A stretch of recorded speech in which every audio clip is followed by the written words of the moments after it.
दुसरा आमच्या गावचा वैशिष्ट्य तुम्हाला मी सांगतो की एक गाव एक गणपती, एक गाव एक शारदा, एक गाव एक हनुमान जयंती, एक गाव एक पुण्यतिथी, एक गाव एक बाबासाहेब आंबेडकर जयंती. जितके काही थोर महापुरुषांच्या जयंत्या पुण्यतिथ्या आम्ही साजऱ्या करतो आणि त्या एका कार्यक्रमामध्ये सर्वजण इन्व्हॉल्व असतात. म्हणजे हा सुद्धा ताळमेळ ठेवणं काळाची गरज आहे.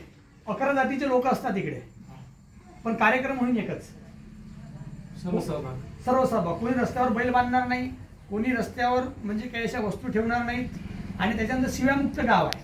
म्हणजे एकीकडे आपण जो भारत देश स्त्रीचा सन्मान करणारा देश आहे, तर त्या गावामध्ये मग काय होतं, दोन माणसं जेव्हा झगडतात, भांडण करतात, तेव्हा आई बहीण आपल्या मधात येऊन जाते. तर असा स्त्रीचा अनादर होऊ नये, अपमान होऊ नये म्हणून आम्ही तो 1 मे रोजी ठराव पारित केला आणि तो सर्वानुमते ठराव पारित झाला. त्याच्यानंतरही आम्हाला 6 कलाकार असे भेटले ज्यांनी आई बहिणीच्या शिवा दिल्या. त्याच्यावर मी 500 रुपयाचा दंड ठोठावला आणि कोणी समजा हा दंड देण्यात जर नकार दिला तर आम्ही त्यांना कोणतेच कागदपत्र प्रोव्हाइड करत नाहीत ग्रामपंचायतचे. त्यांना तो दंड द्यावाच लागतो. 7 लोकांवर कारवाई झाली.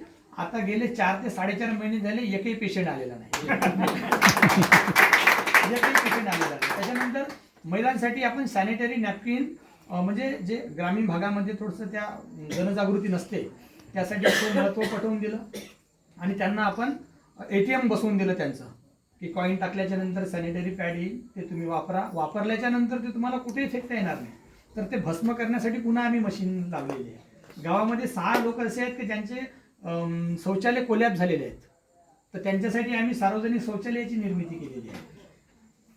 तर अशा बऱ्याचशा गोष्टी आम्ही करत आहोत आणि म्हणजे आदर्श नाही म्हणताय, पण आदर्श गोष्टी ज्यामुळे घडतात त्या गोष्टी आम्ही करण्याचा आता प्रयत्न करतो. वाटचाल सुरू आहे. ती आता मानसिकता तयार झाली आहे लोकांची आणि प्रत्येक जण, सरपंच म्हणून नाही, मी फक्त माध्यम आहे. जरी पुढाकार घेतलो असेल तरी, पण जोपर्यंत सर्व लोक मला साथ देत नाही तोपर्यंत ह्या गोष्टी शक्य नव्हत्या. त्याच्यामुळे आज 99% लोक या प्रवाहात आलेले आहेत आणि सर्वजण मला साथ देतात. त्याच्यापेक्षा एक चांगला काम आम्ही केलेलं आहे. या 9 वर्षा अगोदर आमची वॉटर लेवल इतकी खाली गेलेली होती की आम्हाला या टायमामध्ये जानेवारी महिन्यामध्ये आम्हाला ग्लास पाणी विहिरीतून काढावं लागत होतं. म्हणजे रात्रभर ह्या चालू असायचा. म्हणजे आपले गुंड नेऊन ठेवले की मग अंदाज लावायचो आपण की आता नाही, माझा नंबर रात्रीचे 1:30 वाजता लागू शकते. मग तेव्हा ते बाई यायची. पण आम्ही वॉटर मॅनेजमेंट केला. 41% घरी आज शोषखड्डे आहेत आणि गावाच्या 4ही बाजूला सार्वजनिक शोषखड्डे बनवलेत आपण, जेणेकरून गावातून निघणारा पूर्ण पाणी आहे तो गावाच्या बाहेर जायला नको, तो जमिनीतच मुरायला पाहिजे. तर आज म्हणजे असा चमत्कार घडला की आज आम्ही पाणी विकू शकतो. आज पाणी विकू शकतो आम्ही. इतकं वॉटर लेवल म्हणजे जमिनीपासून 2-4 फूट असेल बघ.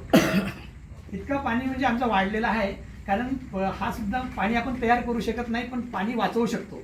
तर तो एक आम्ही प्रयत्न केला, तो पण चांगला झाला. त्याच्यानंतर काही